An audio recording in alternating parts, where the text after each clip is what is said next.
இந்த மெரினா பீச்னு சொன்ன உனக்கு என்ன ஞாபகம் வருது?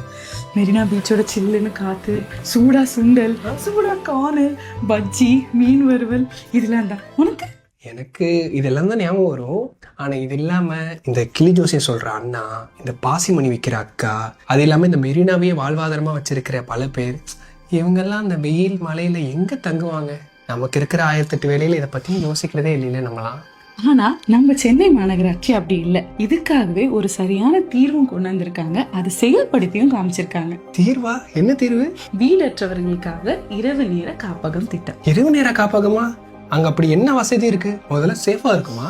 ஒரே நேரத்துல 100 பேருக்கு மேல தங்குற அளவுக்கு பெரிய இடம். அதை கவனிச்சுக்கிறதுக்கு ஒருத்தவங்க, காவல் பணிக்கு ஒருத்தவங்க, 24 ஹவர்ஸும் CCTV செக்யூரிட்டி, ஆண்களுக்கும் பெண்களுக்கும் தனித்தனி கழிப்பறைகள், உடைமாற்றும் அறை, தாய்மார்களுக்கு பாலூட்டும் அறை அண்ட் லாக்கர் ஃபெசிலிட்டின்னு வேற லெவல்ல ரெடி பண்ணிருக்காங்க. இது மட்டும் இல்ல, அம்மா உணவகத்துல இருந்து இவங்களுக்கு உணவும் ஏற்பாடு செஞ்சிருக்காங்க. அது மட்டும் இல்லாம ஃபேன், ஆரோ வாட்டர்னு எல்லா ஃபெசிலிட்டிஸும் இருக்கு. கூடவே அங்குள்ள குழந்தைங்களோட கல்வி தடைப்படக்கூடாதுன்னு ஈவினிங்ல டியூஷன் கிளாஸஸ் எடுக்கிறாங்க. அது போக விமனுக்கு சானிட்டரி நாப்கின் வெண்டிங் மிஷின் ஃபெசிலிட்டியும் பண்ணி கொடுத்துருக்காங்க. நம்ம தமிழக அரசு துணை முதலமைச்சர் பெட்ஷீட், பாய், தலையணைன்னு மொத்தம் 15 பொருட்கள் இருக்கிற மாதிரி ஒரு கிட்டும் இவங்களுக்கு கொடுத்துருக்காங்க.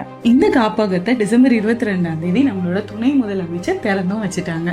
அப்ப இது ஒரு காப்பகம் மட்டும் இல்ல, பாதுகாப்பின்மையை விளக்குற ஒரு அன்பு ஒளி கூடமா இருக்குன்னு சொல்றேன். கரெக்ட்.